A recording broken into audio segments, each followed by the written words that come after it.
Quand même, pendant que je parlais, est-ce que tu as identifié quelles étaient les limites qui étaient devant toi? Tu les as identifiées? Alléluia. Le psalmiste dit, dans le psaume 61, il fait cette prière. Et ce sera notre premier sujet de prière. Au verset 2, dans la Louis II, dans d'autres versions, c'est le verset 3. Il dit ceci: du bout de la terre, je crie à toi, le cœur abattu. Conduis-moi sur le rocher que je ne puis atteindre. C'est une prière, frère.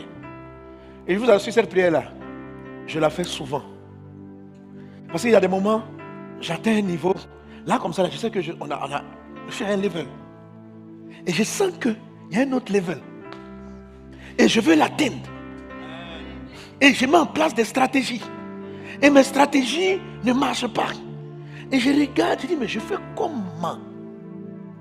Et c'est ce qu'il explique dans ce passage. Donne-moi le texte encore. Il dit au psaume 61, il dit, du bout de la terre.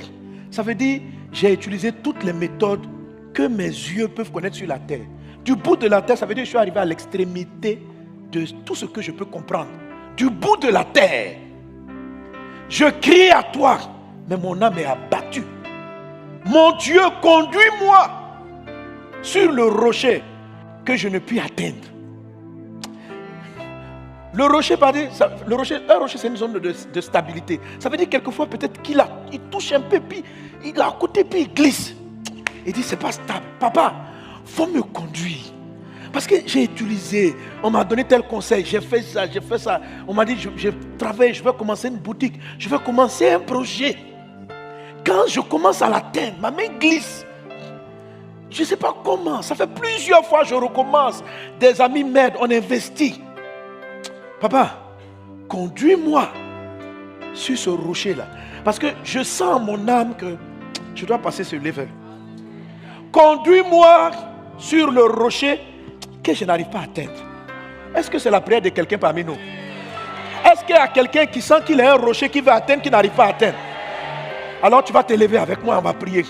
Et tu vas faire cette prière. C'est un cri à Dieu. Il dit du bout de la terre, c'est-à-dire du bout de la terre, ça veut dire je suis arrivé, je suis fatigué. J'ai essayé à gauche, j'ai essayé à droite. Et puis je suis arrivé là. Je ne sais pas quoi faire.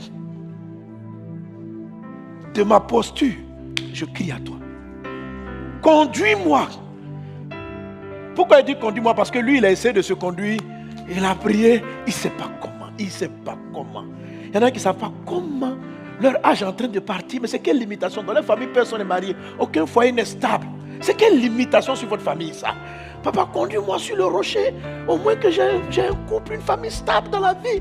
Pourquoi? Je veux toucher ce rocher. C'est mon attente. Mais Seigneur, jusqu'à quand je vais me battre?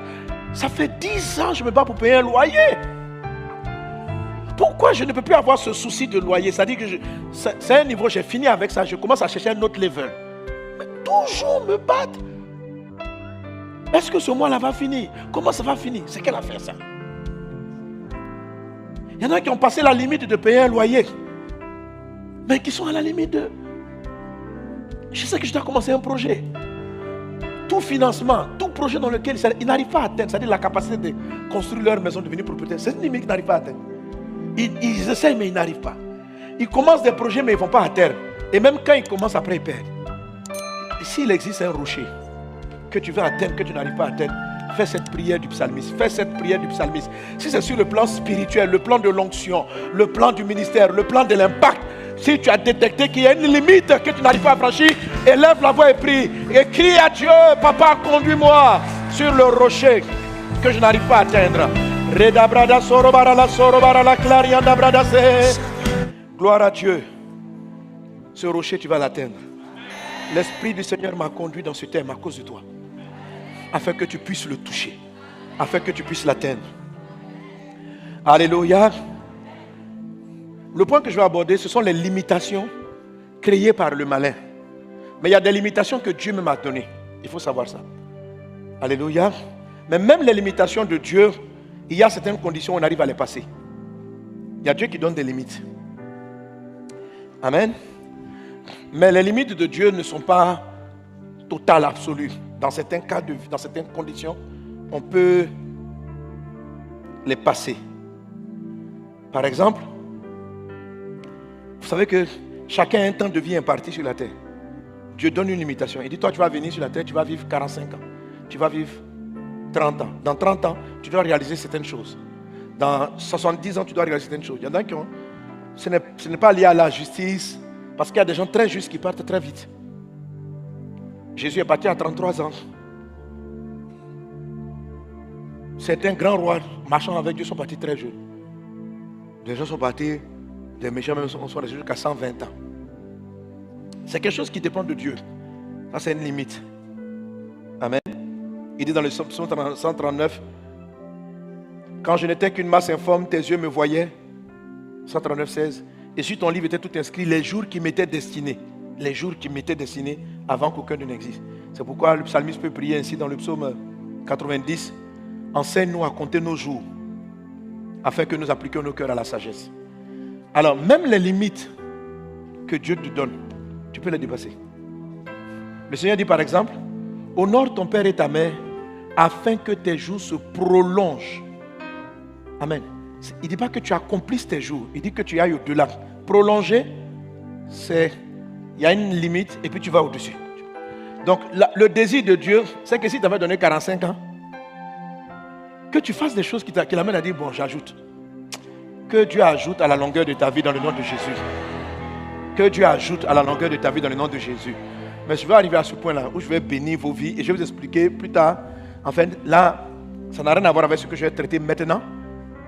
Les limites, ces limites-là. Amen.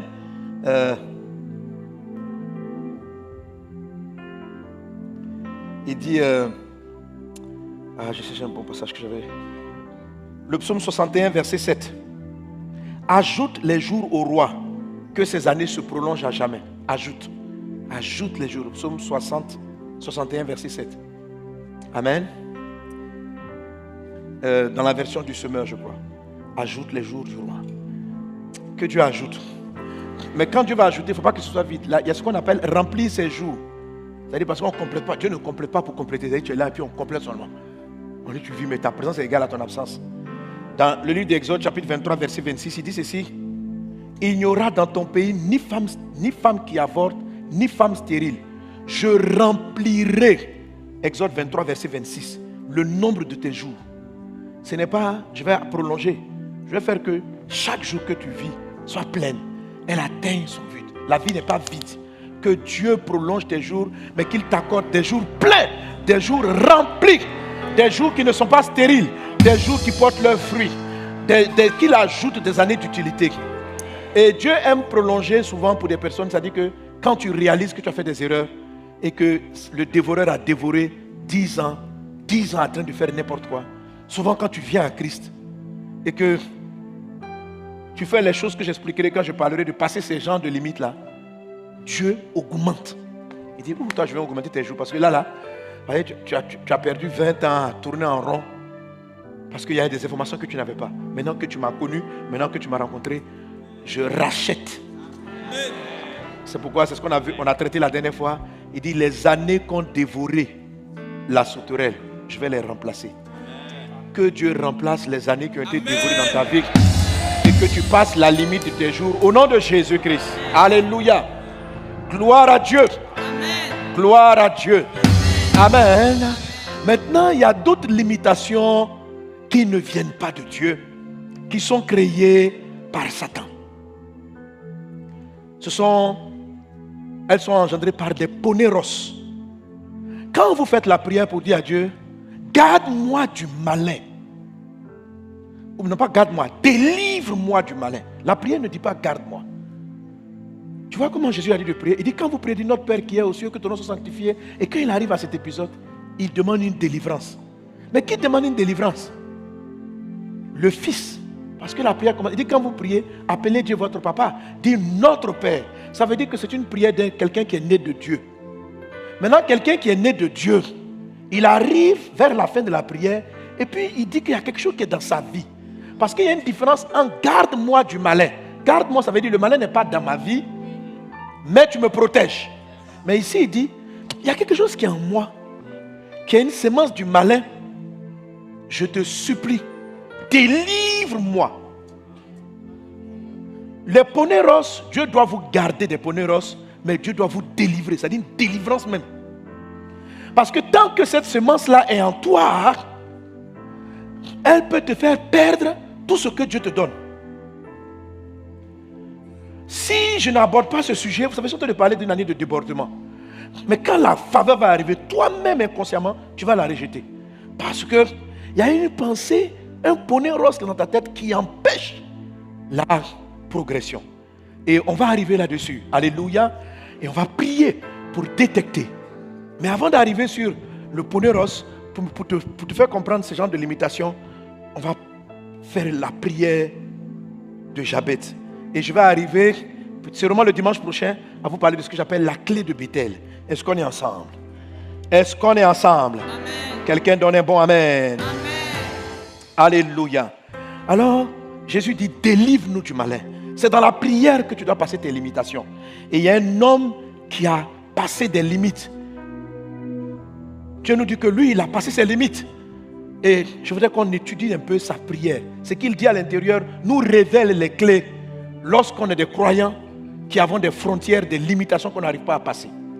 Dans le livre de 1 Chronique chapitre 4, à partir du verset 9, on va le lire ensemble.